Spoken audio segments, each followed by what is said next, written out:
Hi everyone, how you doing? My hair's a little flat today.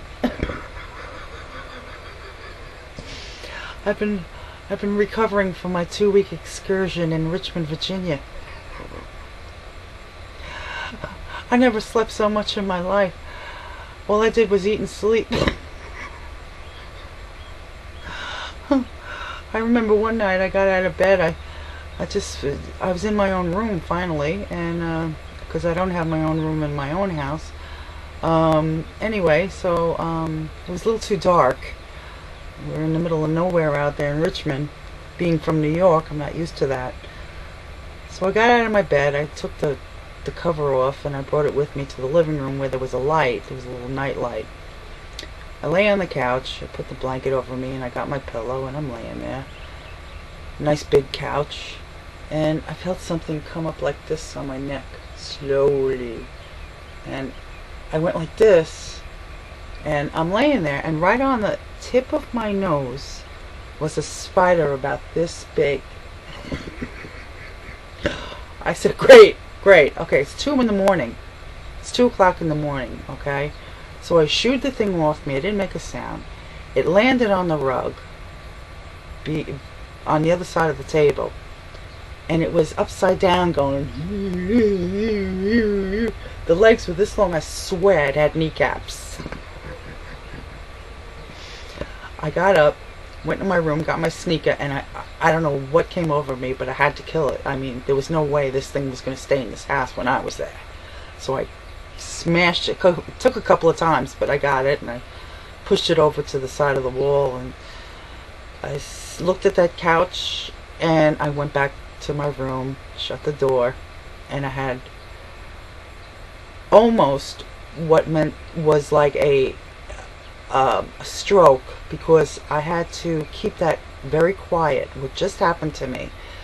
So I went, very low, not to wake the people in the house, because it was 2 in the morning.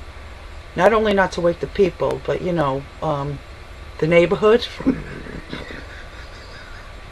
I mean, oh, and the geckos were everywhere. When we first arrived, there was a gecko. It caught in the drain, and he was still alive. So I took a broom and some boiling hot water, and I cornered him in the sink, and then I poured the hot water over him, and he just got cooked. It was an 8-hour trip going there. We drove. And I mean, it was beautiful. Richmond is beautiful. Big parcels of land. Everyone's house is gorgeous. People are so nice to you. And it's hard to get used to, because it's like, people are so nice that you're not sure if they're being nice because they're mocking you, or because they can see I have an accent. The old adage, they're the ones with the accent, right? But it was my first time in Richmond. I went to DC many years ago to see the sights, and I didn't have the time to do that, nor a car. So we stayed for 2 weeks and had a little vacation with no television. I mean, really. Excuse me. And it was fun.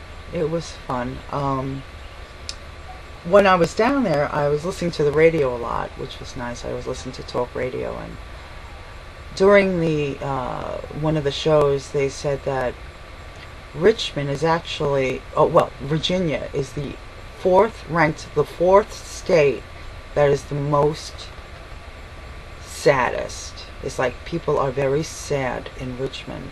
They're ranked the number 4th in the country.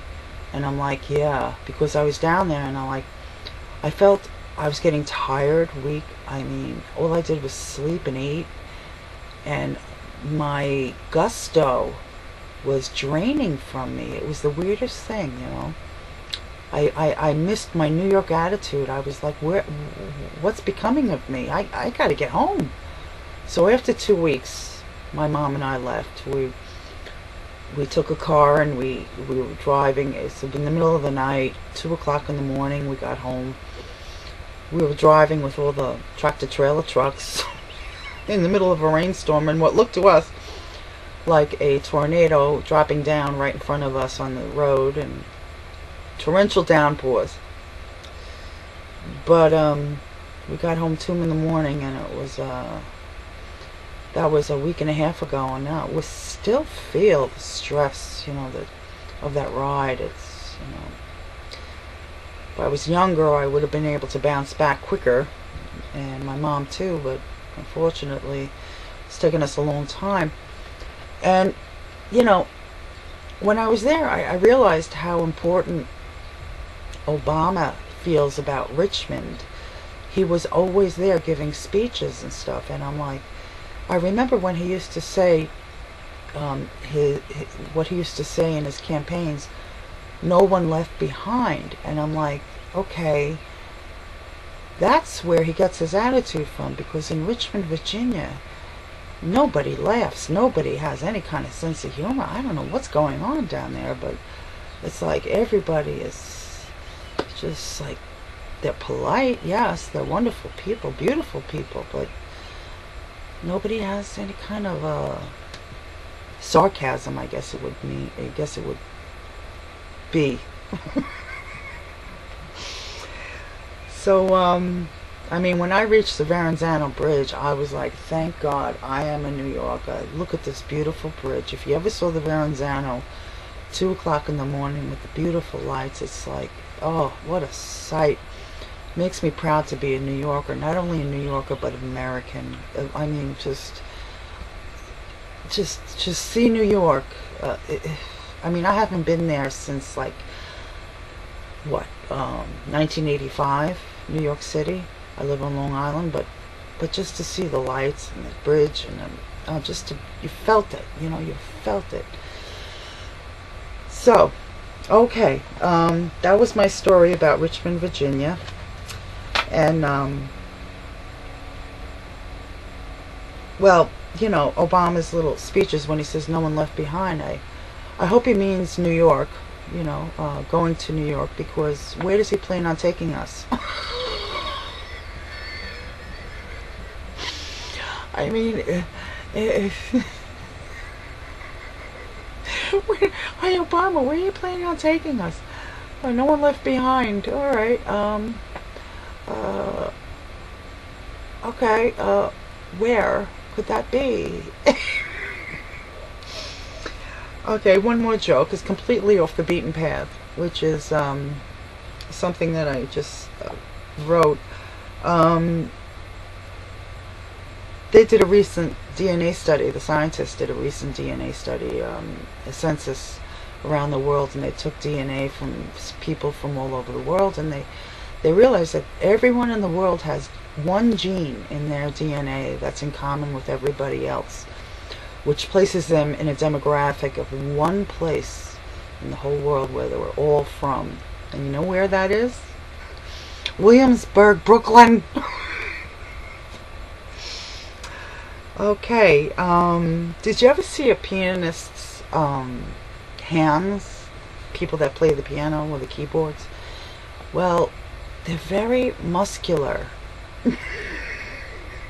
And being that I'm a dancer, like, well, years ago, I'm not a dancer anymore, but, I had very muscular feet, and when I look at people's hands that play the piano, it's like, they're huge, they're big, big hands, and just like a dancer's feet. or who else? I don't know. Anyone want to add to that? I mean, the arts is very interesting, a very interesting state of mind. Okay, thank you, and I will check in with you again. I decided to make this video because by the time I get to open mic nights, who knows when I'm going to do it, but I got too many things to do, spring cleaning and whatever. So, needless to say, when I came back from Virginia, I had to cut the lawn after 2 weeks of not it being cut, so it was about 12 inches long, and It's hard. Alright. There's a little smile. A New York smile. It's a shame. You gotta cheer up over there in Virginia. Okay, take care. Thanks a lot. Donna signing off.